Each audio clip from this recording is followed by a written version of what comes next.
After 20 years of building together through dust, deadlines, and damn good ideas, Pace and Adam invite you to join them for honest conversations about the home building world. Welcome to Build Connected, where experience meets insight, powered by Diamond Home Restoration. Hey everyone, welcome back to Build Connected. I'm Adam. And I'm Pace. Pace, do you want to just jump into it, or do you have something fun you want to share with the people that's happening in your life? No, you got way more going on than me. Why don't you go? I do have a lot going on. I had a good week with my women's varsity lacrosse team. As some of you might know, I'm coaching. Last year we won 1 game. This year we've won 4 games so far, and Wow! two of those 4 wins happened this week. Let's We had go. Yeah, we got 1 game tonight. So, fingers crossed, but been a lot of fun.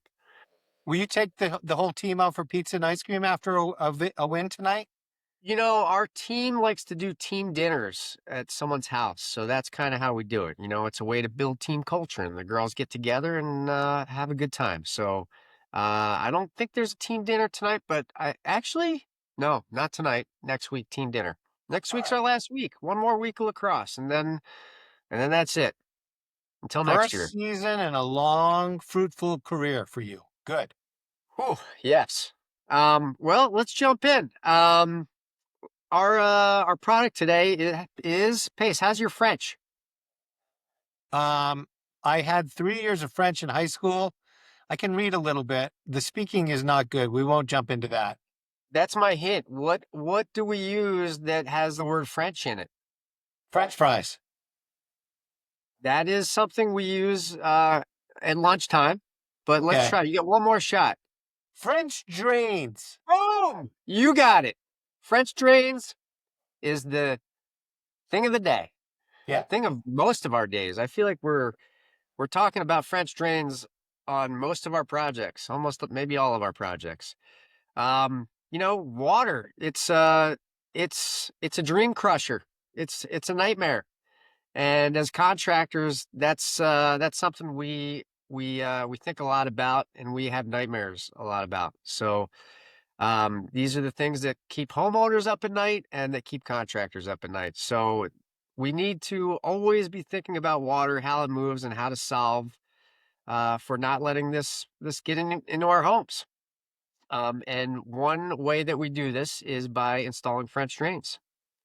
Anything you want to share before we get a little bit into it? Just this big idea. You mentioned water being a dream crusher. I think a lot of people in general think that, the biggest challenge to being a contractor is building strong houses. I think that most professionals who are in the game do a pretty good job. I mean, some do better than others at the kind of structural integrity of a house. But I think where mediocre contractors are a lot different than good contractors is in their ways of managing water, right? It's a different level, and it's the source of most long-term durability problems in our houses. And managing water is the key to building long-lasting houses. You know what else is a dream crusher aside from French drains? Me. Yeah. You're a dream crusher. We know Sometimes. this. Yeah. Well, in any case, it's funny. Before we do our podcast, you and I, we sit down, we go through some of the things we want to talk about, and French drains was on that list. And we Pace and I provide a service as well where we will look at houses that are potential purchases for people. And today we looked at a house. And one of the major issues was French drains, which I thought was, I don't know, it's funny, the word, after we had previously talked about it. But, you know, things that we see is we see a lot of French drains done incorrectly, right? There's a very specific technique that needs to be done to install a French drain. And on this particular house, there was a lot that the homeowner did on his own. One of the key factors of installing French drains is that they want to sit, at the bottom of your footing of your foundation. And the idea of the French drain is that it's a perforated pipe. There's holes on one side of the pipe, and those holes want to face down. And, look, I won't get too much into the weeds, but you don't want to just drop a pipe in dirt. You want to kind of wrap it with stone and filter fabric to stop dirt from getting in there. Um, but I could tell that immediately that this French drain was installed about 6 inches below grade. And right there and then, that was done incorrectly. I mean, look, the homeowner probably had good intentions, right? He's like, listen, I want to bring water away from my house, but he's really only dealing with surface water in that case, and not dealing with the real problem with the water intruding the house. And the way we do that is, like I said, a pipe at the bottom of the footing and then gravel, fill it all the way up from there. Um, and it's really about controlling the water, right? You and I, Pace, we've done so many projects where people have water coming into crawl spaces, or we don't have a lot of basements here in California, but occasionally we come across one.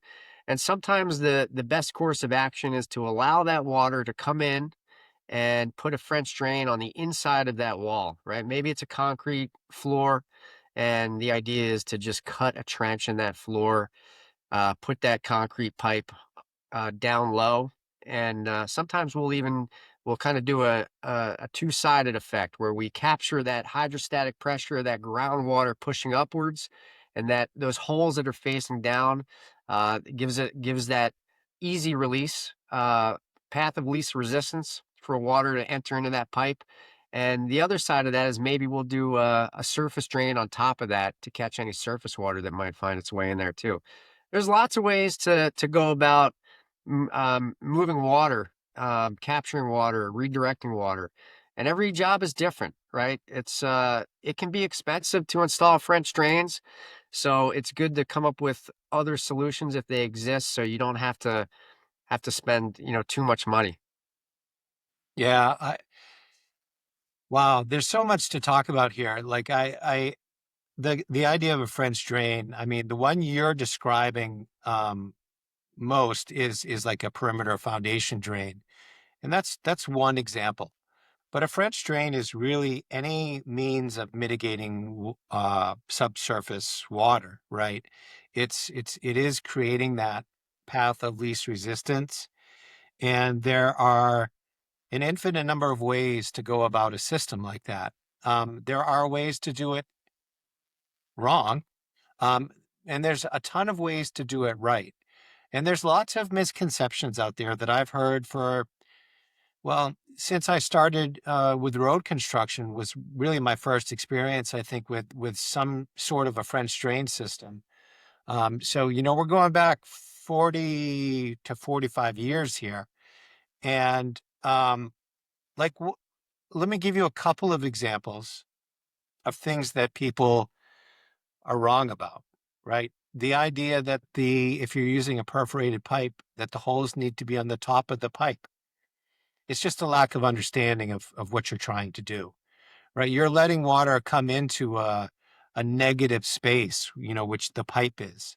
That negative space is a path of least resistance, right? And it allows water to travel more freely in a direction that you are creating.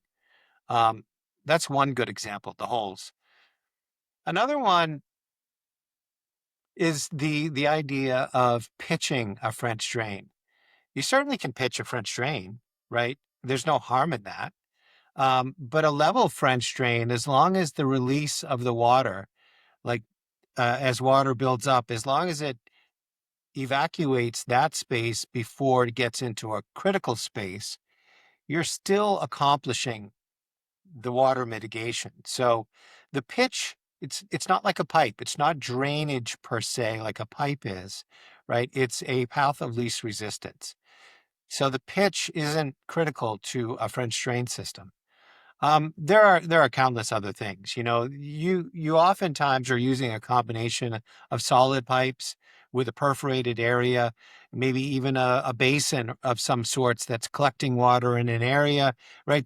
Like I said, there's infinite kind of scenarios here.